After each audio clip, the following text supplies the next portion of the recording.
Dr. Virasakdi Chongsuvivatwong.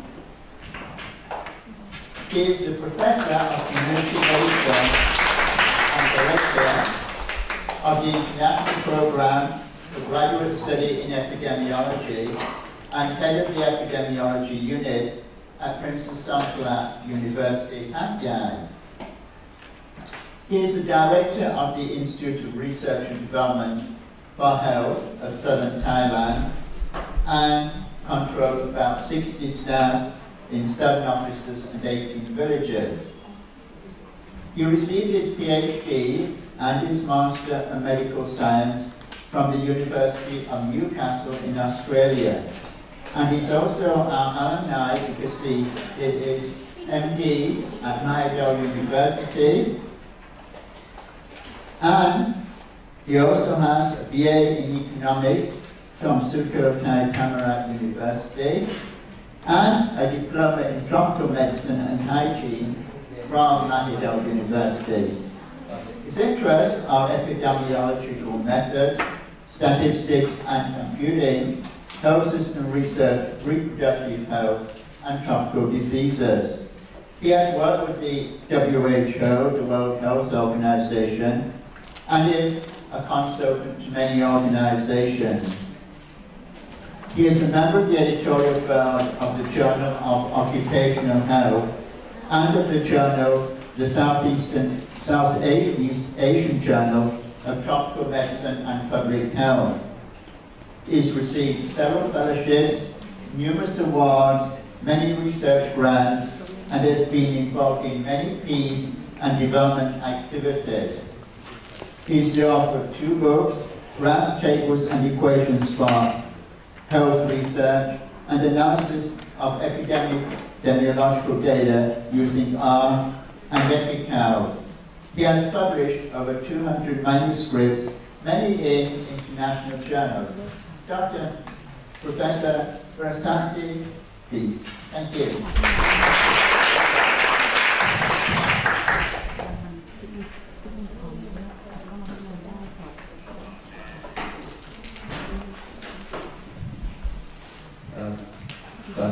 Thank you, Ajahn Stephen and Ajahn Ambarin, Ajahn Zia.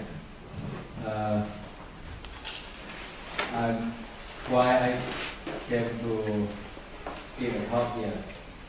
Because tomorrow, yesterday I had a meeting in Bangkok, and tomorrow we are going to have the what you call the joint multiparty for Amsi. So in the middle, it's instead of going back to Hat Yai, I better stay here and do something. Otherwise, I will feel like I'm going to retire in Bangkok. But anyway, thank you very much for giving me a chance to interact with you here. The lecture would be so-so, but I hope that the discussion would be more fruitful and more interesting with your full participations. I work very transparently, no any secret. I give you all the tips that I have with my. I can tell you that I got professorship before I got. I think I got my professorship about 80 publications. The rest of the publication is after my professorship. So the more I work, the more I gain in experience. So I want to transfer this to you, not only for the sake of your institute or yourself, but for the sake of the world to much more international knowledge, and you can share with the other people. Well, I have 3 hours, right? 2 or 3 hours. I can cover everything except politics.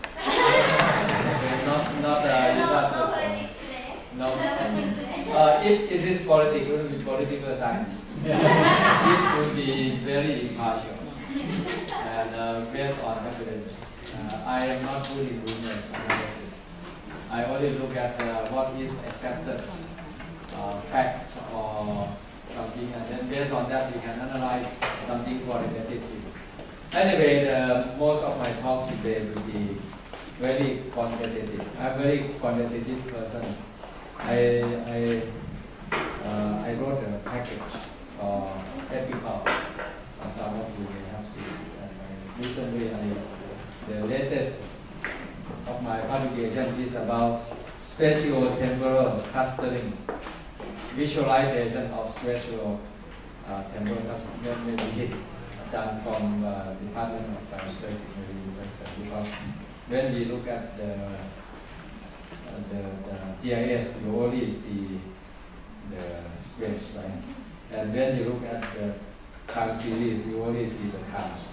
How can you see the clusters? There's a software called Scannet that gives you where the cluster is, where in what point there's a center and what's the radius of the cylinders. We call cluster of spatial temporal cylinders. But I and my colleagues, we conceptualize and make it graphically published in the first one, just after these 2 years. So we hope that these graphs will be more and more used in the analysis of so many things like the event of traffic injuries, or what data we use is the hand foot-mouth disease, which people don't know its pattern, how it clusters. We look at these clusterings in China. My student comes from Guangxi. This is the endemic, and we see that some cluster got endemic patterns and some is intensive outbreak and then stop very soon. Anyway, that is just a prelude. So let's finish off with this. How many? Fewer than 30 slide lectures, and then we get more discussions. This is the generic slide. I carry it everywhere. When the people, if I have something, if I want to go anywhere, for example, I got a lot of students in Asia. I got my alumni come from 16 countries, and actually I got 17 countries my Singapore. And one of them, the last one, we have not finished, is from your country, from her name is Susanna Maya. You know her? She is looking at medical treatment overseas, because in your countries, a quarter of your budgets in healthcare is to send the patient treatments in Sri Lanka and India by that geographical difficulties. You should visit Maldives sometimes. It's very nice countries. Right. Are you from Malay? Yes. Yes. Okay. So you can have some commonalities. So I carry this one and I give lectures to anywhere I go. But more particular is the case that you raise. And sometimes I go into the psychology and politics of the publication, which nobody touched. But I think this is true. And I will spare some time to discuss about that. What is the politics? What is the psychology? A lot of nasty things in publication is not a habit. Sometimes it's the thing of always that you have to understand that part. This is it's a kind of commercial business sometimes. Well, anyway, I should not give you the dark side too much. I better give you a bright side. So, I think I can skip this one. I think all of you are here because you are interested. But why should we be interested in international publication? Just because of the promotion, your academic promotion, is that right? Or what the farmer will get if you publish the paper? The taxpayer, how the taxpayer get any good from your publication in international? Because we all go for that directions. We have to answer to our politicians. Otherwise, they always give give the money to buy their books. I think it's a failure of our academics.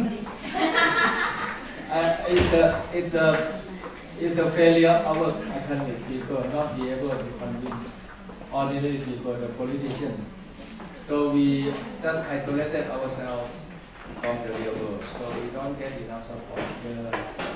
The budget for Thailand Research Fund, for example, has been frozen to about 1 billion baht for 10 years. There's no growth. Even the economy has gone so fast, but we got not enough budget. So that's the problem, because we cannot communicate with people. So if you go back to your families, instead of saying, if I publish, I can give you more money.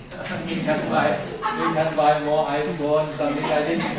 but what's the sake of the community that you get from your publications?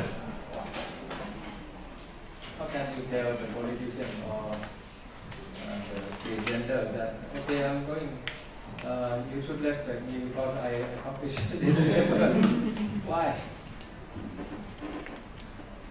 That's the real life.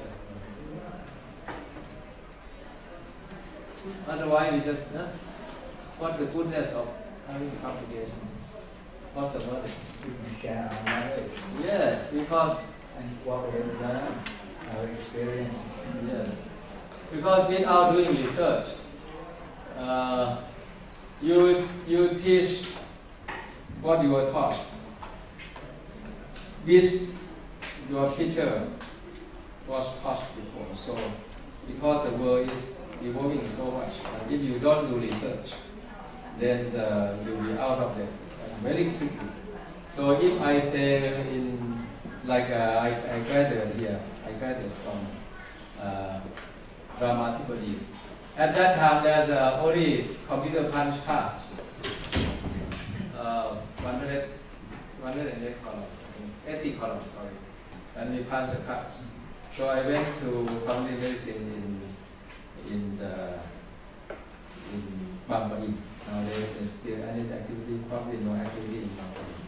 So collect the data of parasites on the kids, and then I work until dawn, punching the cards, sorting the cards, and count out and give to Ajahn to show the statistics. That time there no the only desktop calculator this side, which now in your mobile phone can calculate standard deviations. That one is only this side, only one in the Department of Pathology of China, and nobody uses. I have no chance to use it. What I did is the slide rule, because slide rule is the logarithm, right? If you retreat this way, linear in the log, it becomes either multiplication or division. That's the rule of the game. So I came from very basics until I learned, and then I published I start to learn, and then I published the package at the age of 52. And now I still keep on work with my friends, my students work on the apps. So you have to keep on before you die. So by this way, the world is changing. And if you don't get in touch with research, you will out of it. Your brain will defunct. Defunct, it's not using anymore. So it's better to keep on until you die, right? So that is, if we tell that what is the benefit for yourself. But the community, if the community has more people look at what is the world and try to be innovative, the community will gain. Thailand's lack of innovations. Thailand is a very nice country, but if you look at what do we invent or discover, is very, very little. Only in the community they do it for their survival and their livelihood. But it's very difficult to generalize. So So we have to learn from the other, and we have to share with the others, especially in the globalization period, right? Everybody can access. Nowadays, in PMAC meeting, we have my period of studying medicine is because informative education. I got a lot of information from international Ajahn from Ramathibodi Foundation Center. And then I came here. All Ajahn are just graduate from the US, American Board of so and so, FRCP, something like this. So they try to keep me informed, and this is very good. But that's not adequate because people, before, for example, in faculties of nursing or faculty of public health, your original degree is Bachelor of Science in Public Health, Bachelor of Nurse in Public Health. But nowadays no more. You give up the science degree. You say Bachelor of Nursing, Bachelor of Public Health. So it's the informative is not enough. You have to go into formative education in order to form yourself into the profession.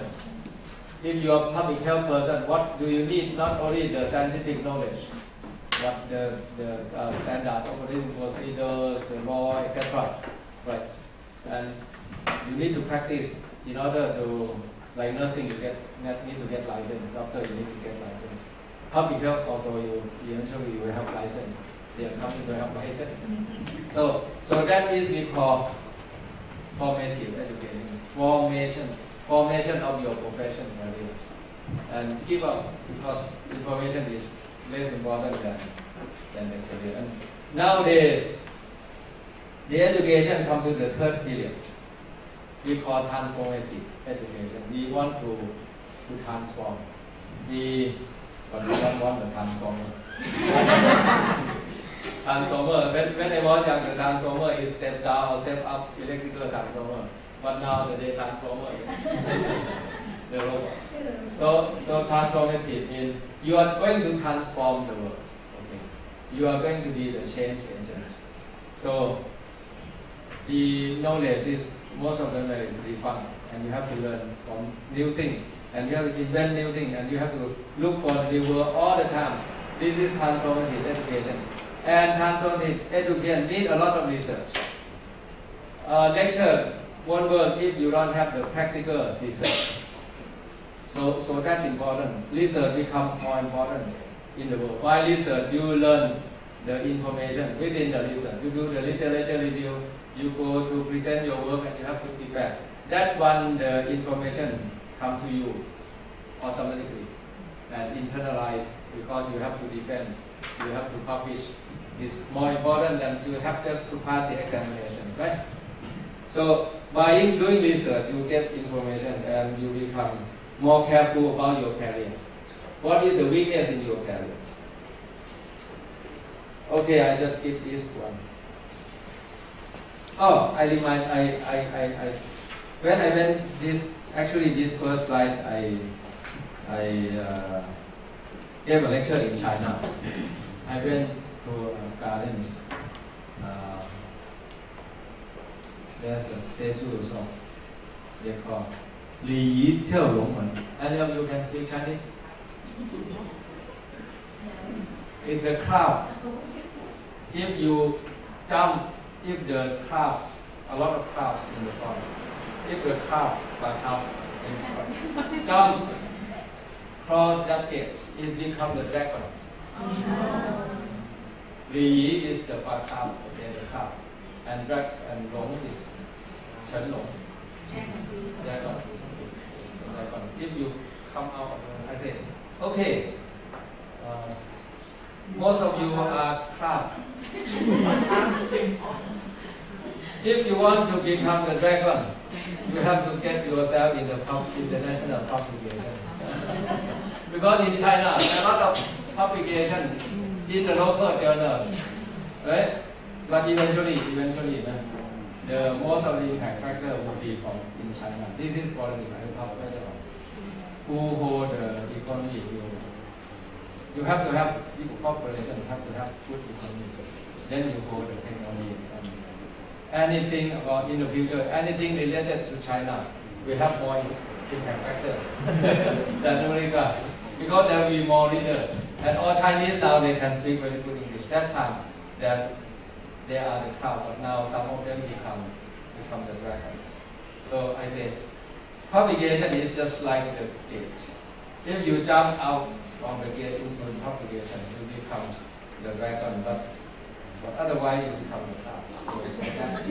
So by teaching, you have to learn from the thinking of the people and try to make analogies and return that to give the innovations, to give the inspiration for your audience.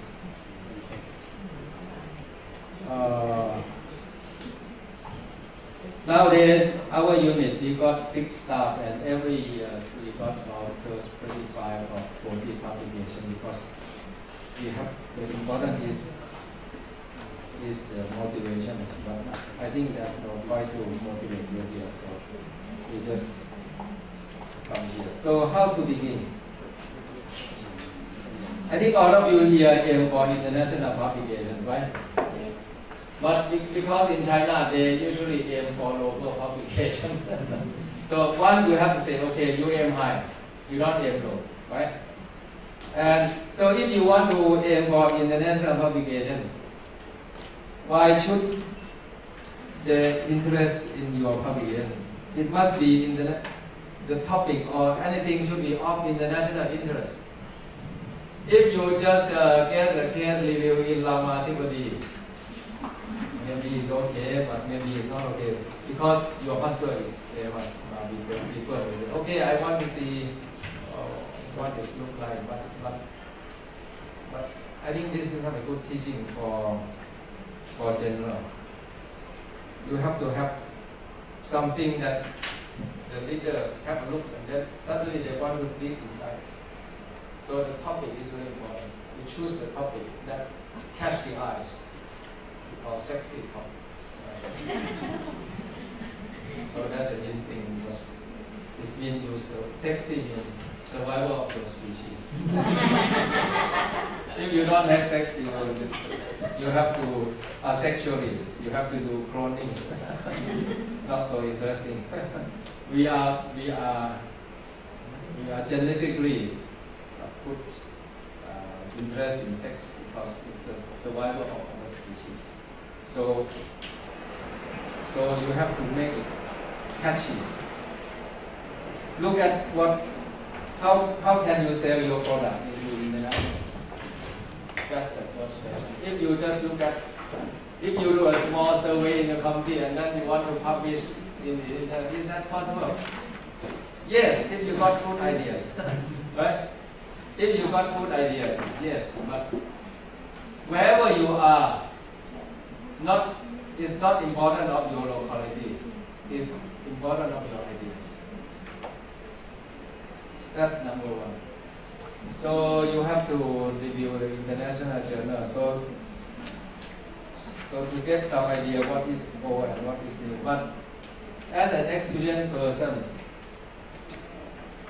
I don't read the literature. I guess this one is old.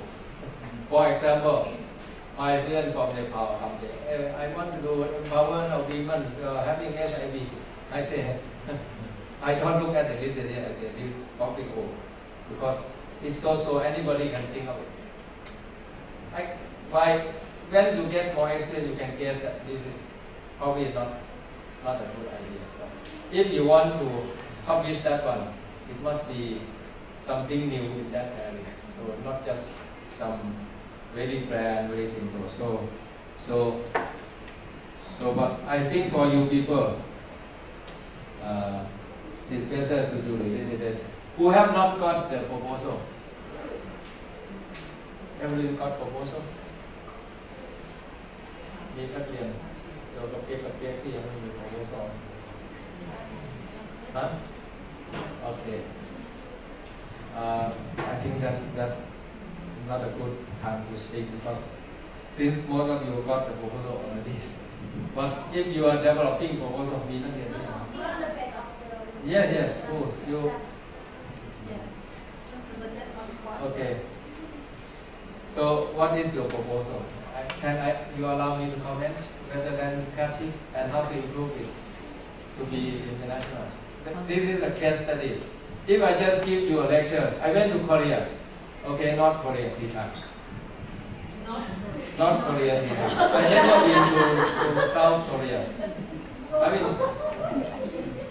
and they say, I should teach them how to analyze data, right? And they say, okay, you give me,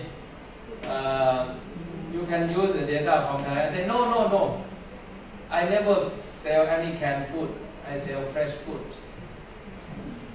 So it means that I have to collect your data, and that's allowed me to go into the village of North Korea and see how people live.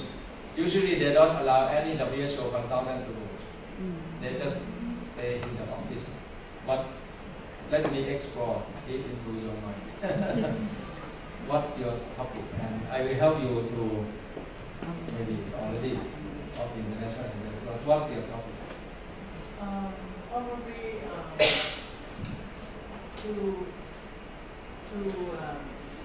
to show the disease progression among the new HIV infection, especially in gaming in Thailand.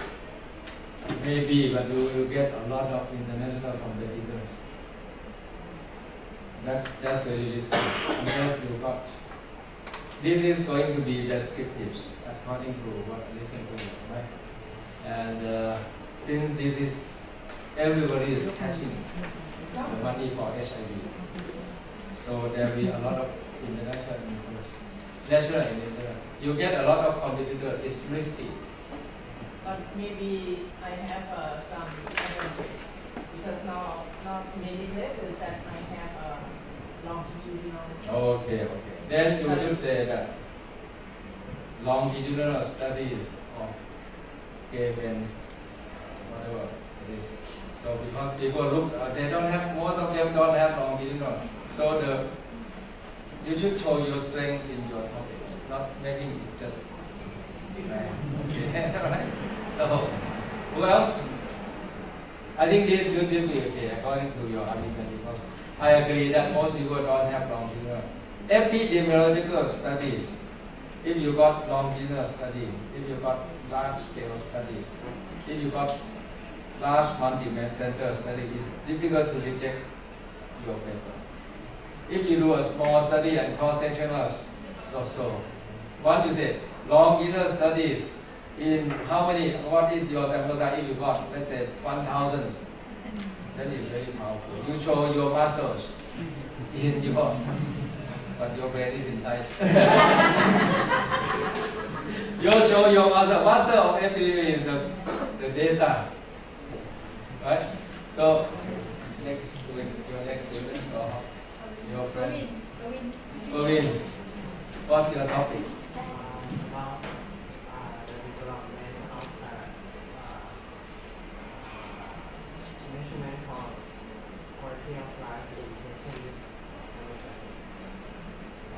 That's a little bit bad. It will be published in the ENT journal because most ENT is still new on the quality of life. I guess the ENT surgeons, they don't look too much as quality of life. So if you say quality, it would be okay. But it do not catch. For example, in the you know there's a lot of journal about quality of life, right? And would they be interested? Maybe because they just want to make it published for their business. Not because it's very crucial that they need to have that, right? So, okay, what's the other one? Alternative, the alternative. Are you going to run randomized control? Okay. That should be Randomized control trial.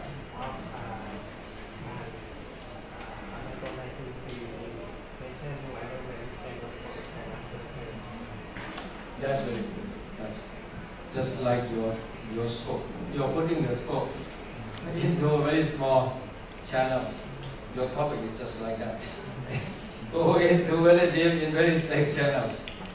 The strength of randomized trial is in the future you got citation. Why? Because people leave their work on systematic reviews, and they have to depend on you. Once you get the publication, so this is politics. Okay, is their careers. They will have no business if you don't publish that one. So if you got randomized control trial, you have the systematic reviews citing your paper. Even it's not so interesting, but they have to include it. If it's not too bad, they will include your papers, right? A lot of people work on Cochrane collaborations because this is good, but that is their earning methods. You do the work with Cochrane.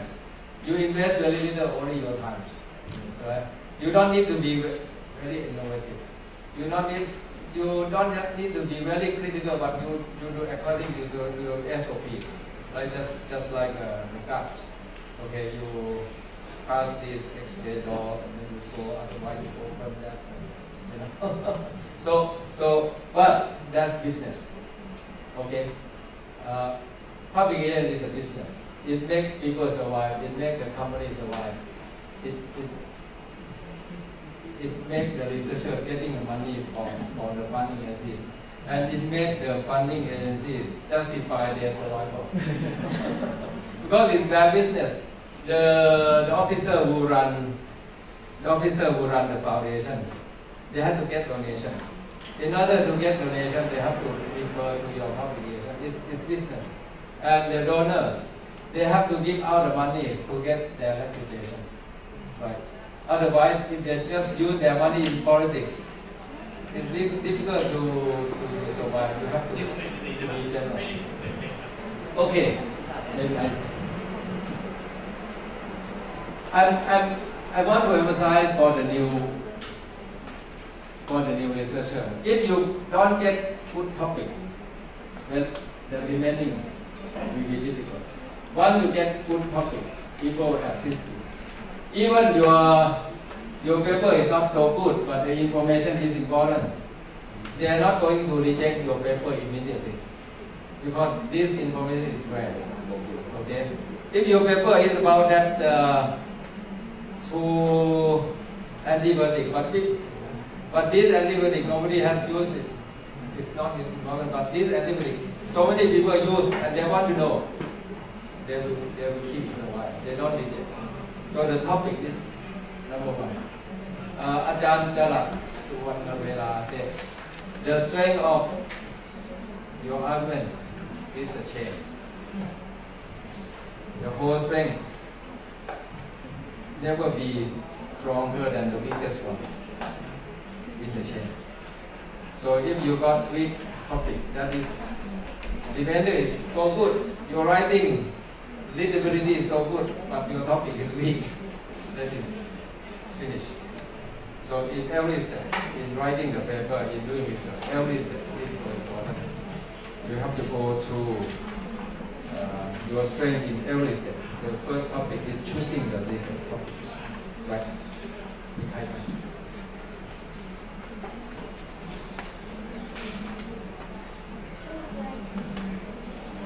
Only 2 students? No. No, you have got many. Yes. Ajahn, actually, would you like to share your idea? Your topic? Here, mean planet point as a 15-year as a predictor of 15 years of cardiovascular outcome. Mean Planet point. planet going. The size of the planet Is the as a predictor of the long-term cardiovascular outcome. A, B, C, D. The grading would be about B, not B plus, because there are so many predictors, right? And it's going to be, the strength would not be very strong because the pattern would be fluctuating. You don't have the same. This is we call regression dilution effects. Have you heard about this? What is regression dilution effects? If you are looking at the X factor that is fluctuating, right? Like your pendants or some habits. The X is at random. The real X is jerking. So you have a lot of noise. Your regression line will be flattened. You can show that statistic. You should look at the topic on, especially in your topics. Look at the, this is theoretical papers in BMJs. We call regression dilution bias. One, your x-axis is not so constant, change over the times. The regression that you have will be diluted by and will be the estimation of the coefficient will be biased towards the hypothesis. So that's if you want to strengthen your paper, methodologically you have to collect by the we call test method, the correlation between the pattern over time. If there's a good correlation of the pattern over time, your argument would be okay. If the pattern volume is fluctuating, then you are likely to not see anything. Okay, because that's not the real pattern. If you just capture one point. This is any of you have any of you are involved in nutrition epidemiology. Nutrition epidemiology.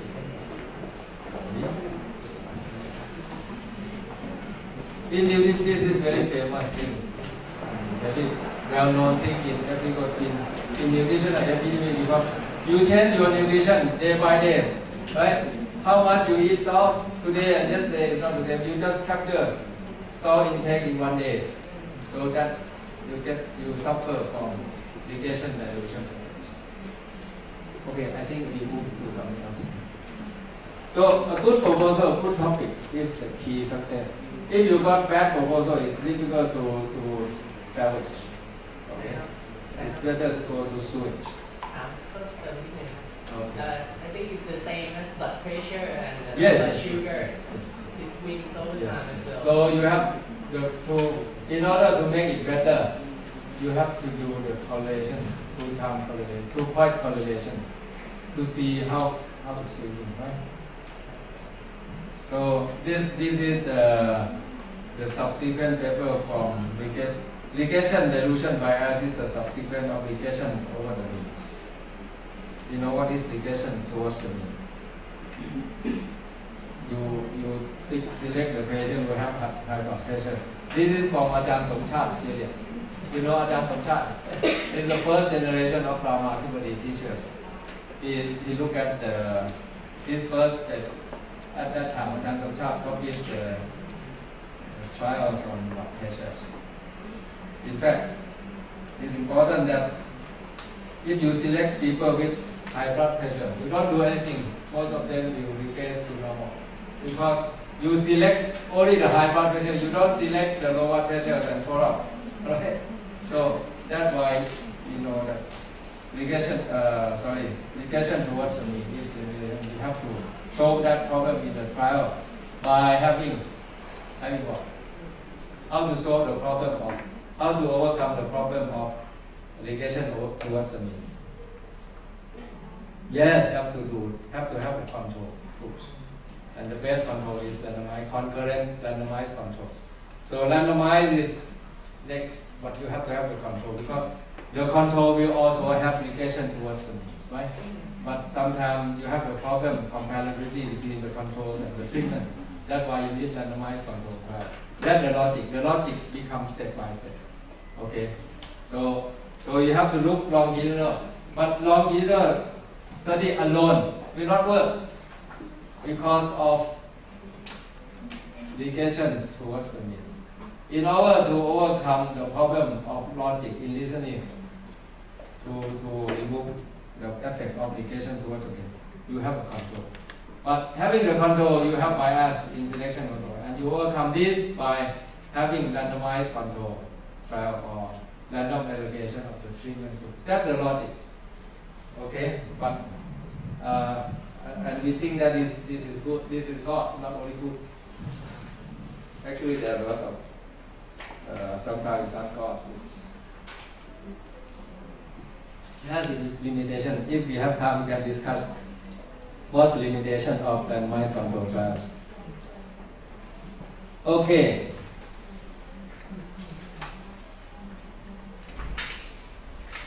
This is what I taught my students. First, you have to read a lot of good articles.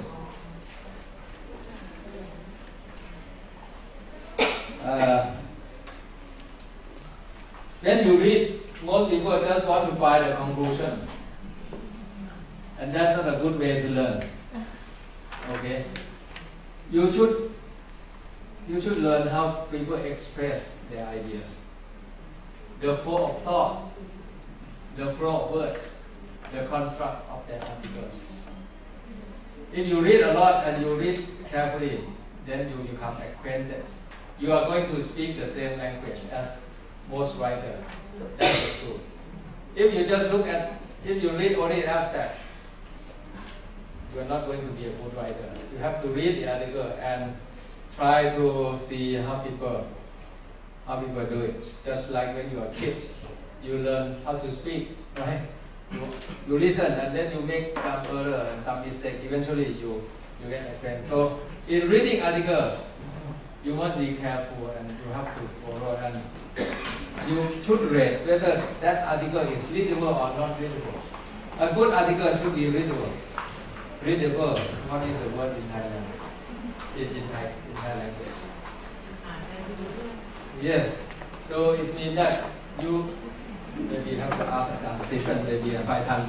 What is readability? Readability means that it is easy for anybody, from a medical student to a researcher, to understand. Everybody can understand it. So the flow of ideas is logical, easy to follow. Well structured, well organized.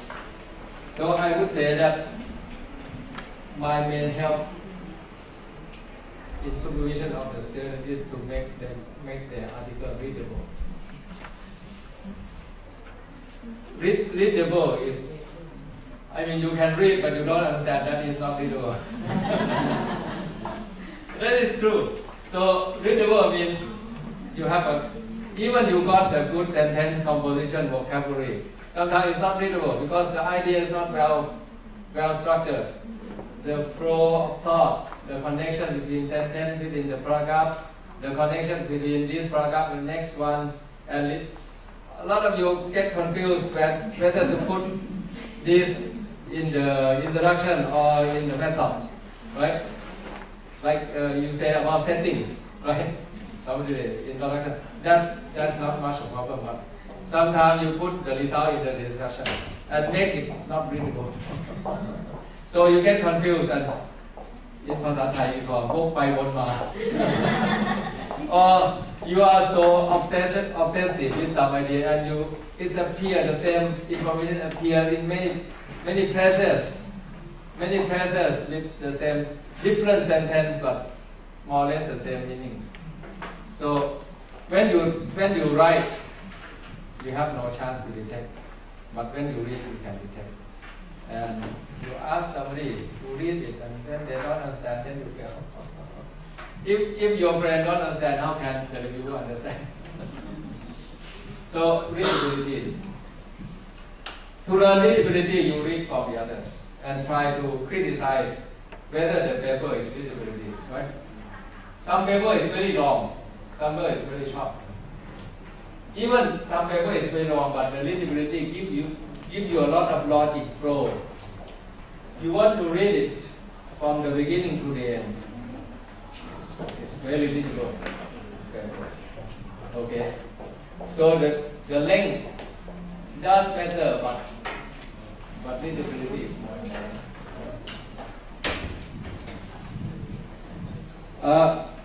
Section and paragraphs. So when I taught my students, the order is important. We look at something large before look at something small. We look at something happen before we look at something happen in the future. So when we read the paper, we look at the structure as a whole, and we look at the sections and the paragraphs. Sections, for example, the result sections. Okay, the paragraph, you got a lot of paragraphs, and how to compose the paragraphs within the section. This is the way to write. The teacher should not expect the student to formulate their section, their paragraphs very well in the beginning. It's the duty of the teacher who have published a lot of paper to guide. So, because giving a synopsis of your paper, synopsis, not abstract, but the outline, something like the outline of your paper. If you are going to have results, how many paragraphs would it be, and which one should come first? This is writing. If you go to the reviewer, go to the language corrector, they just correct your grammar. They don't correct your structures. If you send it to me, I'm the reviewer of the journals. I review section by sections. If the idea is great, then I don't reject the paper. I try to help them to develop. Okay, let me review the introduction first, and then if you are interested to something, again, I will review it. Because while you conduct this study, what is the interested point here? It's missing. What is the knowledge gap? It's missing. And why should we read the remaining parts, right? And up to the section of method. It's not clear. If your method does not include this, your result will not include, right? Or you show the result without mentioning the method, or you show the method without mentioning the result and no discussion. This is not connected. Connectedness is important.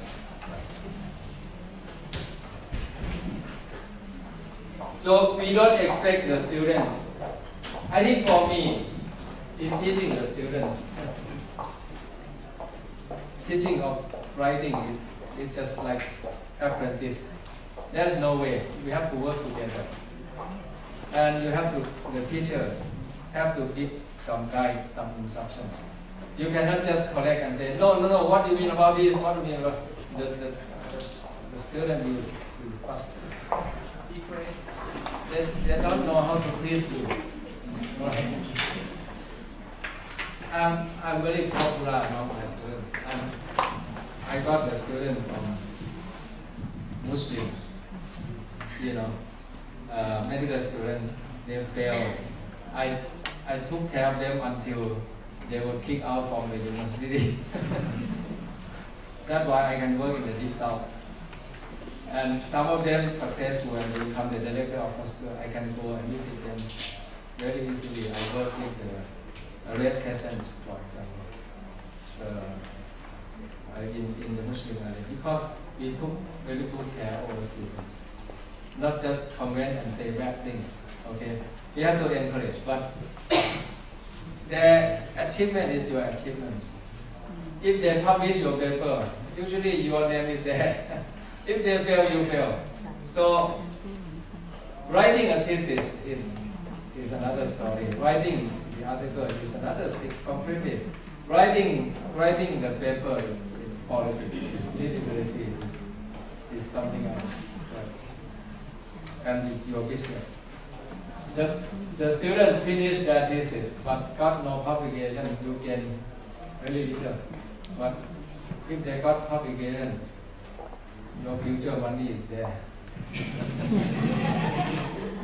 And I got that for the rest of, the beginning of my life up to here. Because if you see most of I'm not American professor. American professor has a grant from NIH and then pick up the student who going to do with that grant. I work with my student.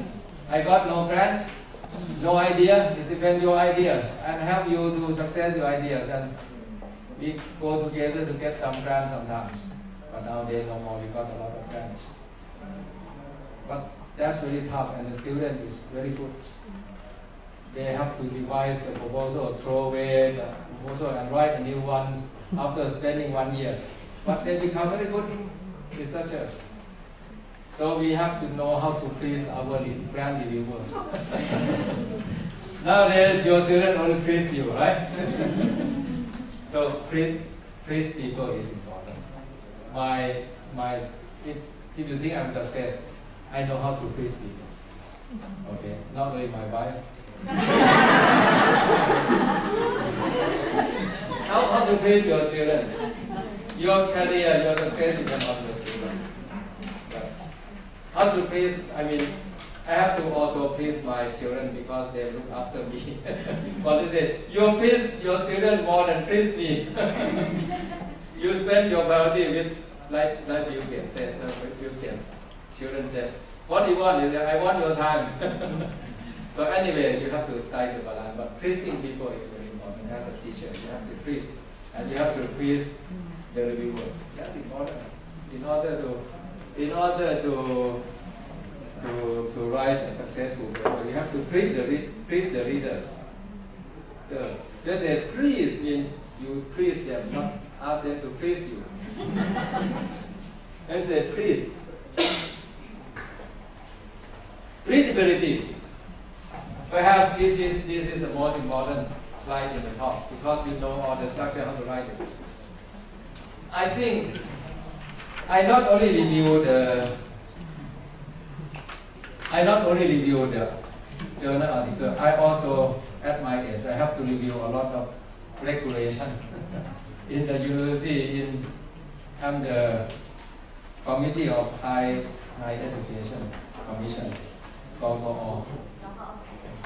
the high commission. I'm the committee of 70 committees. Some university councils. Sometimes the regulation is not readable because people don't know how to write. That's the fundamental problem. Not only writing the article, writing something. You have to make it readable for people who don't understand to understand it, right? Oh, somebody tell me that I should switch off my phone because your phone is ringing.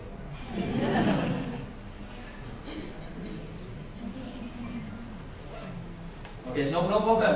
For me, you don't have to switch off the phone because that is against the human nature. You know, most lectures. Oh, you have to switch off. You have to listen to me. It's your interest. I have to please you. You know, if you want to stay on with your phone, that's fine. My abilities is challenging is to make your interest me. Right? I think that is the challenge. Not because I'm the professor, but because it's challenge to make people interested in you. That's important. It's a challenge to make people interested in your paper. This is a way to communicate. You have to please people, right? If people want to stay online or chat on the Facebook, it's okay. That's their nature. Dhamma, okay? You have to understand Dhamma. Because people are developed in that way, indoctrinated by the Protestants and the Protestant or something. A lot of indoctrinated by the consumerism. People stick with that. You have to live with them. The only way is you steer a little bit, not completely honest. Honest, you know the words? Honest. Who know the words honest? I teach international students. Every day I give them some vocabulary that is interesting, either politically or scientifically. What is honest? H-A-R-N-E-S-S. Honest means that something is in control. You have the ability to control where it's going. Yes. And so, and other people can see where things are going. ภาษาไทยแปลว่าถือความเห็น Something is very powerful. You have to harness, right? You have to harness capitalism. because it's so powerful, the state is very powerful. If you don't harness this global force, you will suffer, you will crash, then don't work. If you don't steer these powerful things, right? Your the power need harness. พลังงานนี้ต้องการการคุมบังเหียน so you have to do it very subtly, not so obvious, not because you want to have the power to control, but you have the power to persuade, power to convince, power to persuade. In Indo-European and has the two main root language, ancient language. One is Sanskrit, one is Latin, right? What is the meaning of convince? The power to convince people. If you want to do transformative education, you must make your students be able to convince people. Not just you have to do this, do this, do this. If you don't do, I punish you. That's not convince. Convince, what is C-O-N, con? Con and com is the same. Right? When you use con and when you use com.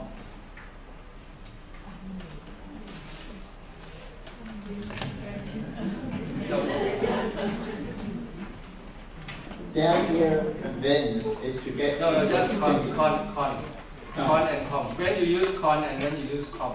Not because of your learn by heart, but what's the reason? Con is like we want to make something happen. Con. But con means like to bring, more like to bring together to happen. To do it together. Con means more like, well, come on. Common is, why don't you say common? Why you say common? Why consecutive? Why convince? C-O-N, con. In Sanskrit, it means sang.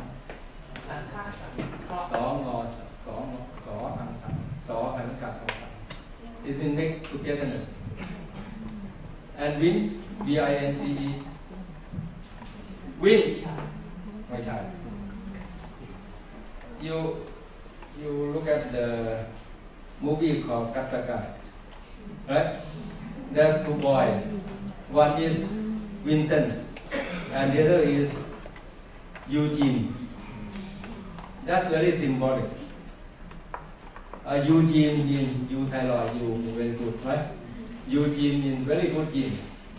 Handi. Okay. And Vincent, V-I-N-C-E, this means victory. Vincent, Vichai. Somebody think that there is invincible. What is invincible? Unable to be defeated. Yes. And he's somewhere else. and he never be convinced. Because he don't know what is convinced. Because convinced means you have to win together. In order to convince people, you have to look from their perspectives. You have to look from the leader's perspective. You have to look from the audience perspectives. You have to look from your counterparts' perspectives. And then you can convince. If you want to give transformative education, one of the change agents is being to convince people. And in order to convince people, you have to know the other side of your counterpart. And so you have to learn your audience, who they are. They know a lot of things in the literature, and you know very little how you convince them. But you have to learn, and you have to follow. You have to read what the other people read in that field. That's a tough job, and I don't do that. I let my students do. I only teach philosophies. But I hope that they can. And in order to be readable, you have to convince and you have to please them อันนี้แปลว่าอะไรสักสิ่ง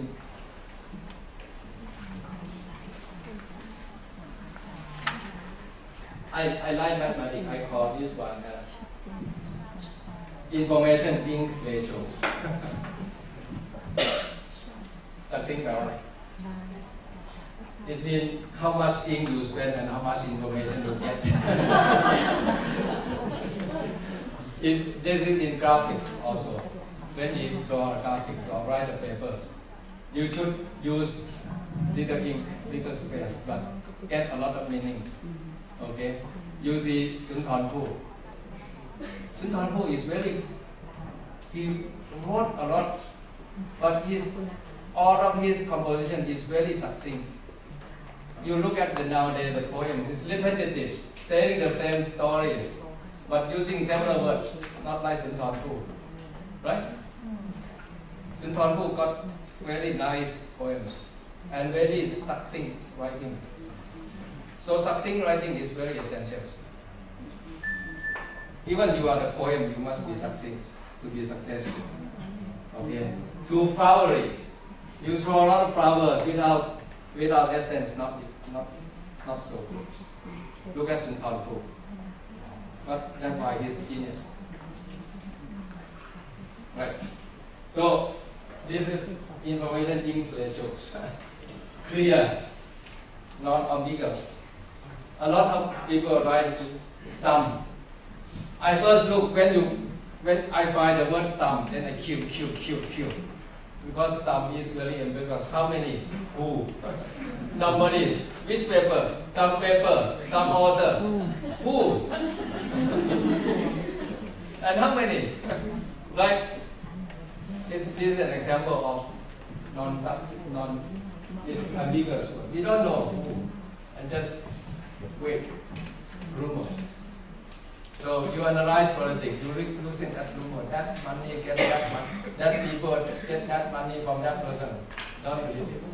Okay, that's all junk information. So non-ambiguous.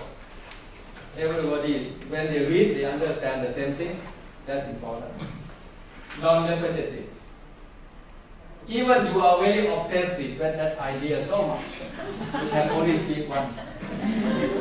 If it appears in the introduction, don't appear again in the discussions. Right. It's so annoying to read the same thing 3 times. 2 times is already too much, only once. Even the best idea only speak once. But you can expand the ideas and you can make it more meaningful, more details.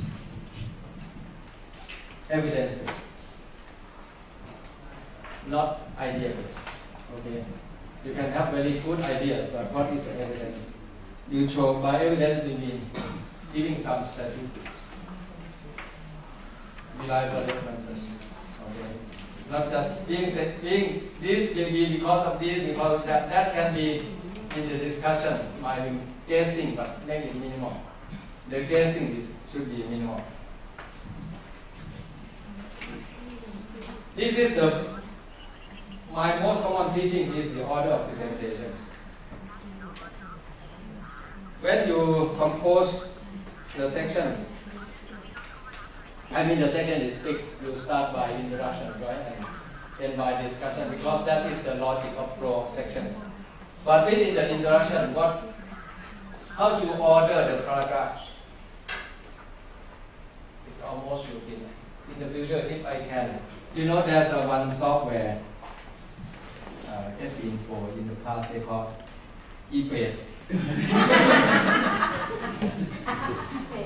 ePaid, E-P-A-I-D. It's no more. You people not see in your generation. Have you seen? Yes. ePaid is very useful in proposal writing.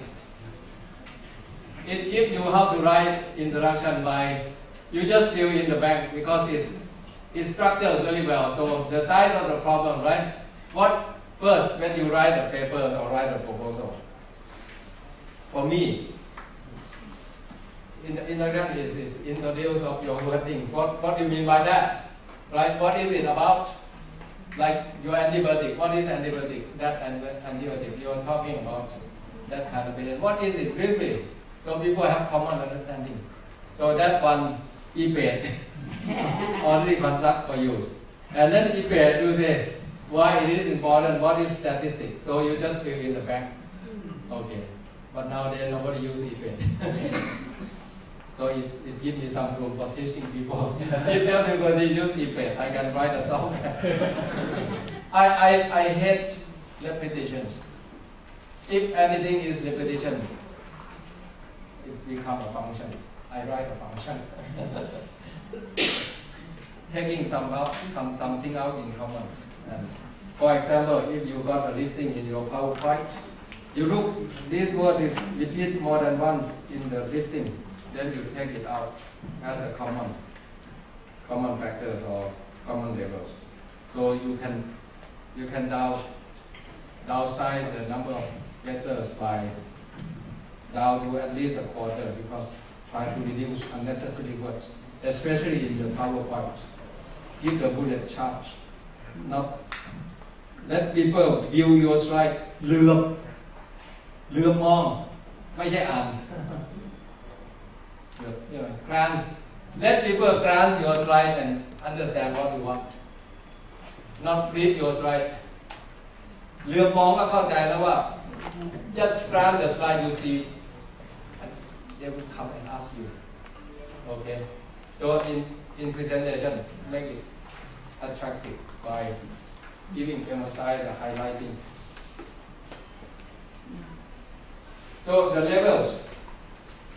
This is that's why I say you start with your synopsis in the writing, what you want to include, and then you expand. Nowadays in Microsoft Word, I think they still have it. They call outline mode. Anybody use the outline mode? If you read it, if you want to write a book for your professor, you have to use this one, your outline, and then you expand the outline, and you can move. Once you move the heading, the whole section move, or you can promote or demote. Promote means it become at the higher levels, or demote it become lower levels. I use this outline mode before Windows. It's called perfect. So with the outline mode is good for your conceptualization. Which one is under what, and what should come first? Put that. If you got the ideas and you put it in outline, you may not need to use the software, but at least in your mind, this one should be under this. And it's very easy in the bullet chart. Not easy in the writing, because sometimes you get lost. One point one.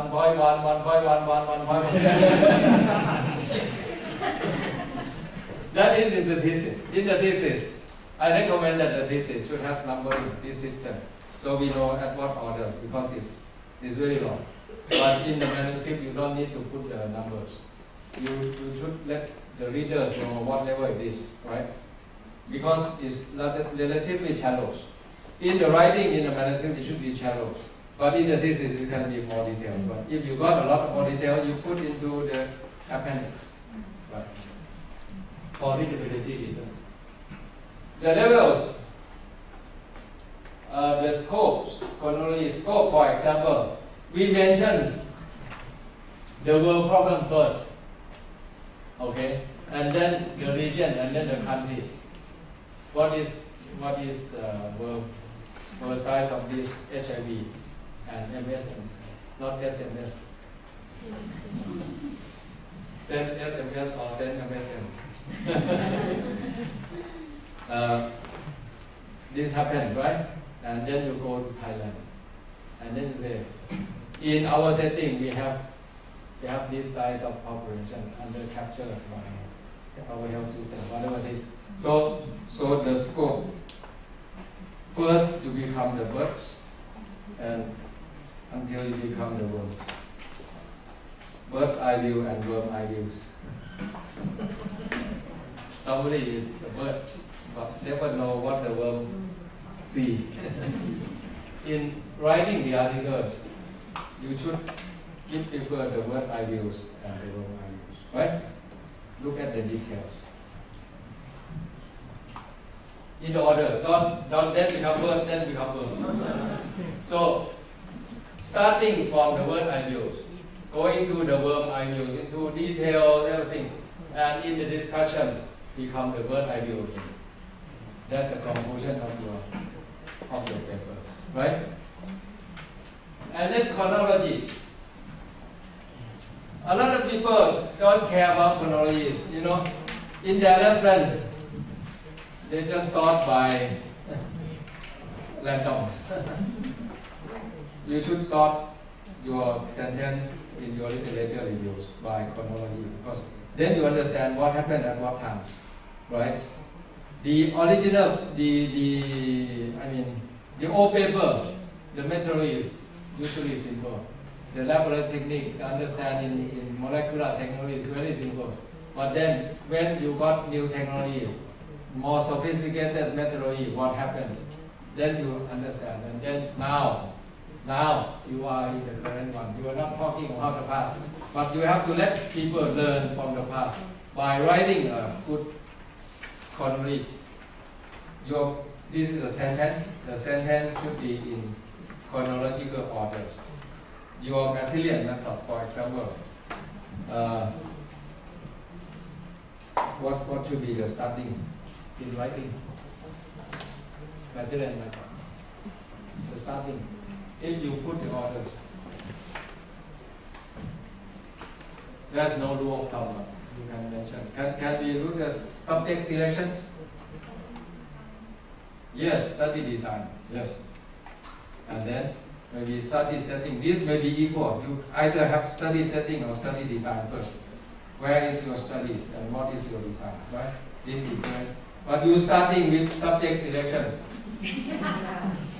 How can you get your subject to be selected? How can you recall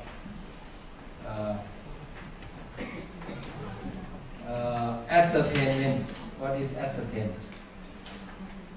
Ascertainment. To make certain. To make certain. No. Ascertainment is not to make certain, right? In every word is in something like how you recruit, how you identify the persons. Not to make him certain, but how can I get my subjects? There are so many people come to Ramathibodi every day. How can I ascertain them into the study? How can I ascertain them that these people got, this girl is MSM, HIV positive? How can you ascertain? So identify, and you have to write this, because if you cannot ascertain and you say exclusion criteria, right? That's wrong. You ascertain is the way to recruit or to recruit people. And then you exclude, only some outlier out. Not you mix up between writing inclusion and exclusion. Inclusion means you include because they are not reject your to participate, and you exclude if they reject, right? if they refuse to participate. That's not a good writing. The writing, people can reproduce your procedures, right? How can you identify the persons? How can you persuade them? And then you got some first eligible criteria, and then you pick up some of the outliers. Not by exclusion, you exclude by 90%. That's not a good writing, right? So you should exclude maybe 10%, that's a good paper. Because your generalizability will be limited. If you exclude 90%, you only study 10%. Then you reduce your inclusion criteria.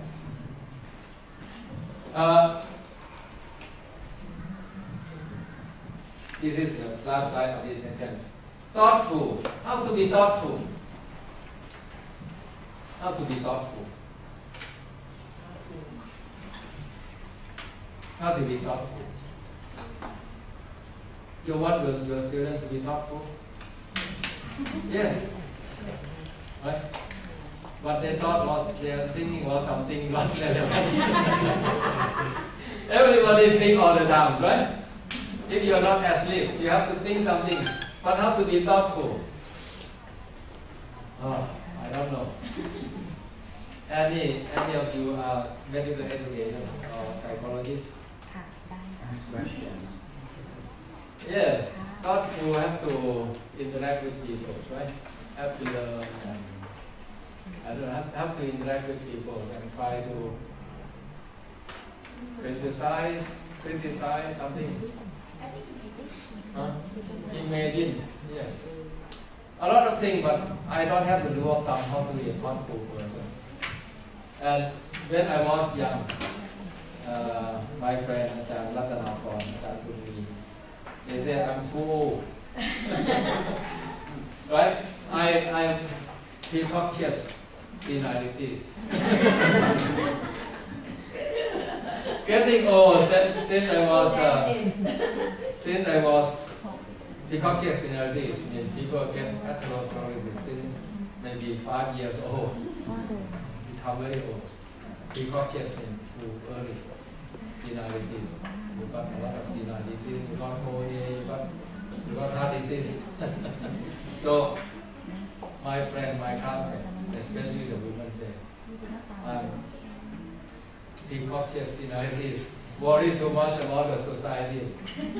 Now I'm out of societies. I'm not involved in the politics. Right? I just only look from outside. But anyway, thoughtful, very difficult. Thoughtful means you have to think.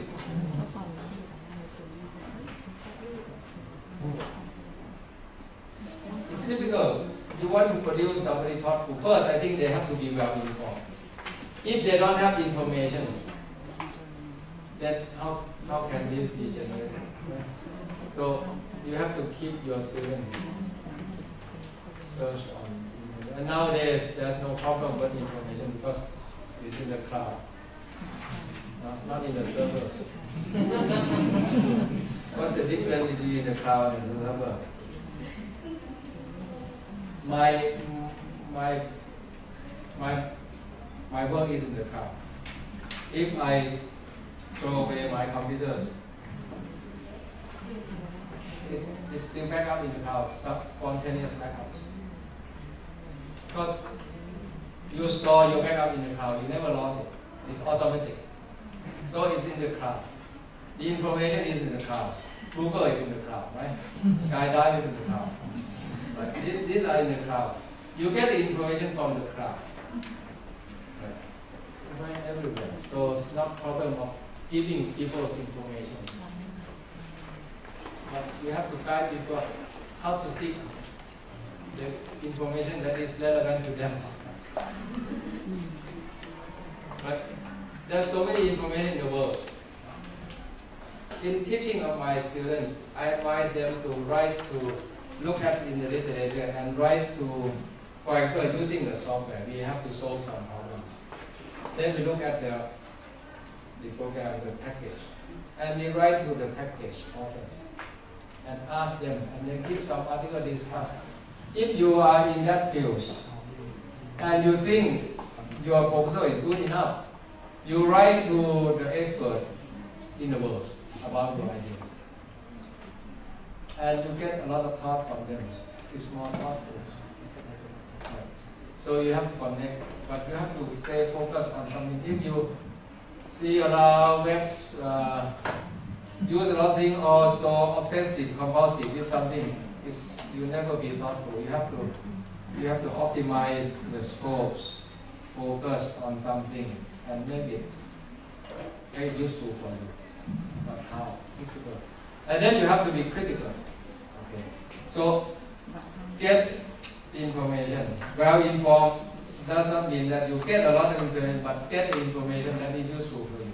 And second is to be critical. To be critical is very easy. I think you just teach people how to criticize, and they got a lot of criticism. If you teach the people never criticize anything, just respect, only faith, they never be critical. So that's why we got journal advisors, right? To make people critical. Otherwise, you look at the conclusion and believe, oh yes, this people have accepted this, and apart from epidemiology, I think most of the research, especially the student thesis that I read, they are not critical.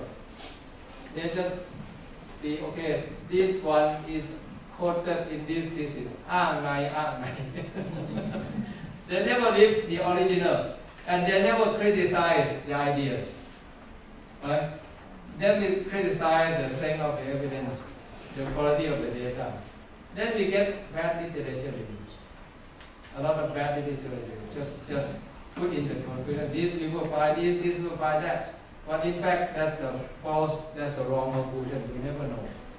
So being critical is more thoughtful. So well-informed, critical. And the third one, to be thoughtful.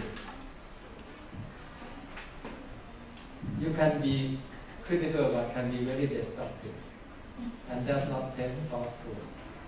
You have to be critical, but constructive. Right? Construct means you got a lot of structure together. Con means sun, okay? You make the structures together by this is bad, this is good, and this is good, and good and good become better.